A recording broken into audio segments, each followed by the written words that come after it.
यहाँ से धीरे धीरे सुखदेव जी परीक्षित को कथा सुना रहे हैं। कई सारे प्रकरण आते हैं, प्रचिताओं की, ब्रह्मत्या दोष लगा इंद्र को, चित्रकेतु की कथा आती, और यहीं आके ग्रंथकार ने 6वें स्कंद का समापन कर दिया। भाव श्रद्धा से बोलिए श्री बालकृष्ण भगवान की जय, श्री भागवत भगवान की। अब देखिए 7वें स्कंद के आरंभ में 3 वासनाओं की चर्चा आती, सत, असत और मिश्र वासना। हम सबके भीतर तीनों तरह की वासनाएं हैं। सत वासना मां को अपने बच्चे में होती है, असत तो होती है जो भी काम है, एक मिश्र भी होती है, कभी सत कभी असत, चलता है ये सब काम। ये सब बताते बताते सुखदेव जी से परीक्षित प्रश्न पूछते हैं कि बताइए भगवान देवताओं का पक्ष क्यों लेते हैं और दैत्यों को दंडित क्यों करते हैं? क्या भगवान पक्षपाती हैं? क्या भगवान भी भेदभाव रखते हैं? प्रश्न पूछा। सुखदेव जी कहते हैं भगवान तो भाव के भूखे हैं, भेद मनुष्य बनाता है, इससे भेदभाव दिखता है। भगवान किसी से भेदभाव नहीं रखता। भाव पैदा करिए। भगवान को तो भाव से, जब हम आपको कथा सुनाते हैं तो हम 3 घंटे में क्या करते? आपका भाव पैदा करते हैं, आपको एक भाव जाग जाए भगवान के प्रति, इसलिए हम कोशिश करते हैं। और भाव जगाना कोई आसान काम है। एक बार एक पंडित जी, अब आपने कभी अपने यहाँ वैष्णव परिवारों में एक कथा होती है, खूब होती है, उसका नाम है सत्यनारायण व्रत कथा। आप लोग भी करते हो, कोई मांगलिक कार्यक्रम हो तो सत्यनारायण व्रत कथा कराते ना, कितनी कराते। सत्यनारायण व्रत कथा में प्रसाद का बड़ा महत्व है। प्रसाद नहीं लिया तो नाव डूब गई, प्रसाद नहीं लिया घर में आग लग गई। तो सत्यनारायण भगवान की प्रसाद क्या है? वो जो पंजीरी मिलती है, वो जो हलवा मिलता है, वो। हमारे घरों में सत्यनारायण भगवान की कथा होती तो माताएं बहनें पूरे टाइम प्रसाद ही रगड़ती रहती। जो यजमान है वो यही देखता कौन आया कौन गया। बच्चे उस दिन जितना चाहो उतना उपद्रव कर लेते हैं। पंडित जी को जल्दी कथा निपटा के आगे के 2 यजमान निपटाना, कथा पूरी, बोलो सत्यनारायण भगवान की जय। अब पूछो प्रसाद क्या है? सत्यनारायण भगवान की कथा का प्रसाद सत्य है। अगर आप कथा सुने और आपके भाव में सत्य नहीं जागा तो कथा सुनना बेकार है। सत्य को समझो आप। इसीलिए इस कथा में हम ऐसे प्रसंग भी सुना, आपका भाव जाग जाए। एक बार एक गांव में खेत में सत्यनारायण भगवान की कथा हो रही थी, खेत में हो रही थी। पंडित जी के पास एक पुरानी पोथी थी। आप जानते होंगे ना, पुरानी पोथियां ऐसे खुलती थी, आजकल की किताबें ऐसे खुलती हैं, तो पहले पोथियां ऐसे खुलती थी। तो पंडित जी के पास पुरानी पोथी होगी लूस पन्ने की, तो पंडित जी अपना बैठ के कथा सुना रहे हैं। पहला अध्याय उन्होंने सुनाया, बोलो सत्यनारायण भगवान की जय, सबने गांव वालों ने बोला। दूसरा जय, तीसरा जय, चौथा जय, 5वां जय, कथा पूरी। पंडित जी ने कहा हो गई। तो कुछ गांव की औरतें एकदम खड़ी हो गई कि पंडित जी कथा पूरी? हाँ बोले पूरी। तो इसमें लीलावती कलावती तो आई नहीं, वो तो खास कैरेक्टर। और ये पंडित जी ने बोला लीलावती कलावती कहाँ चली गई? तो देखा तो खेत में हवा चल रही, तो वही पन्ने उड़ गए पोथी में से जिनमें लीलावती कलावती थी। और ये पंडित जी ने बोला ये तो झंझट हो गई। अब पंडित जी भी पंडित जी थे, उन्होंने तुरंत गांव की औरतों को डांट लगाई, बैठ जाओ चुपचाप, क्या समझती लीलावती कलावती लगा रखी? क्या लगा रखी? तुमको मालूम है लीलावती कलावती हवेली में रहती थी, बड़े खानदान से उनका संबंध था। यहाँ खेत खलिहान में कथा कराओगे तो नहीं आएंगे, हवेली में कराना तो आएंगे। बोलो सत्यनारायण भगवान। हाँ ताली बजाना तो बजा लीजिए आप। ये सब भाव जगाने का मामला है।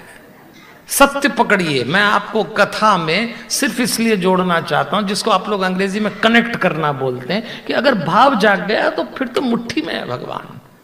क्योंकि भगवान भाव का भूखा है, उसको कुछ नहीं चाहिए, उसको आपकी दौलत भी नहीं चाहिए, उसको शायद आपको इतना समय जो देने। वो कहते हैं भाव से एक क्षण भी याद करोगे तो मुझे तुम्हारे आगे पीछे चलना है। ये 7वां स्कंद चलता है।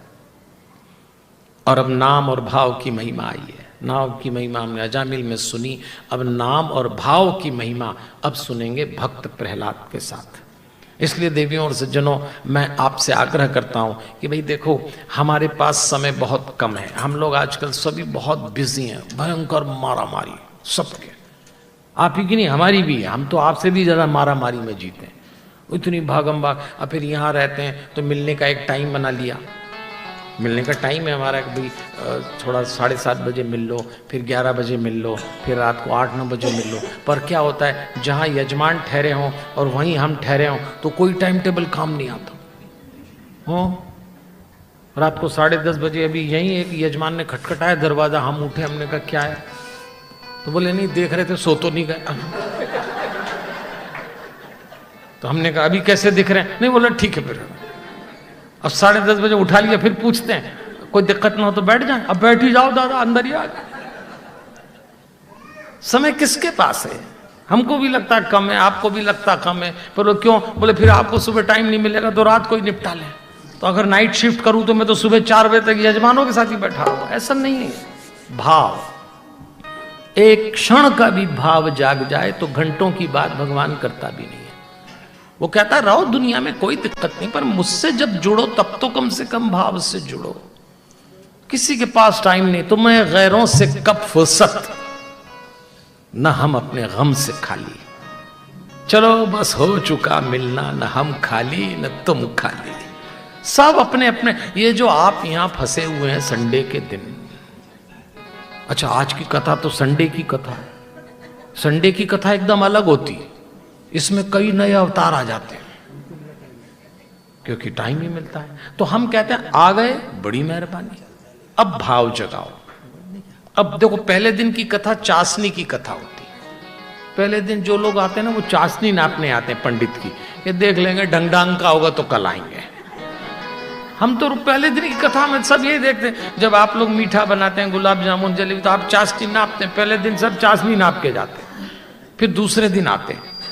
इस बीच संडे आ जाता है तो फिर बहुत सारे लोग, अब यहीं देखो जगह ही नहीं मिल रही, आ रहे हैं जो बाद वाले, इधर देखो सब लोग आप खड़े हैं कई। अब क्या करें, यजमान कितनी जगह बनाएगा? वैसे ही उन्होंने तो बहुत सीमित व्यवस्था रखी, ज्यादा लोगों को खबर हम ही ने नहीं करी। लेकिन अब रविवार की कथा है तो भाव ये जगाइए कि कुछ समय उसके लिए आरक्षित करिए। 10% की बात हुई है, 24 घंटे में 24 मिनट उसके लिए निकालो। इसीलिए हमने जो कोर्स बनाया वो 24 मिनट का है। हम जब आपको कोर्स सिखाते हैं तो 1.5 घंटा लगता है, पर आपको 24 मिनट ही करना है। और जब मैं कहता हूं 24 मिनट भगवान के लिए निकालो तो गर्दन तो ऐसी हिलाते हैं हमारे भक्त, और फिर धीरे से कहते हैं पंडित जी 24 मिनट का टाइम नहीं। तो हमने कहा चलो एक काम करो, 6-6 मिनट के 4 कैप्सूल बना दिए। 6 मिनट के 4 कैप्सूल बनाए, अब 6 मिनट कर लीजिए। 6 मिनट का भी टाइम नहीं। हमको यजमान कहते पंडित जी 6 मिनट भी टाइम नहीं निकलते। बताइए आप, व्हाट्सएप का मैसेज रगड़ना हो 15 मिनट उंगली घिसेंगे, अपना माथा कूटना हो, सामने वाले का पीटना हो, आधे घंटे लगे रहेंगे, 6 मिनट नहीं करेंगे। तो हमने कहा चलो भाई रात को सोते समय सुबह उठते समय 2 समय कर लो। क्योंकि एक बात तो है, भगवान भी कहता है 15 मिनट मत मिलो, 5 मिनट मत मिलो, एक क्षण के भी भाव से मिलोगे तो मैं तुम्हारे साथ हूं। देखो भैया ये दुनिया ऐसी चलती रहेगी, मिलते मिलाते रहिए। हम आपसे मिल रहे हैं, आप हमसे मिल रहे हैं। दुख तो आएंगे, पलकों में कब आंसू उतर आए कह ही नहीं सकते। लेकिन एक काम जरूर करिए, भगवान से भाव जताना है तो जरा मुस्कुराइए। अरे फिर आप टेंशन में आए,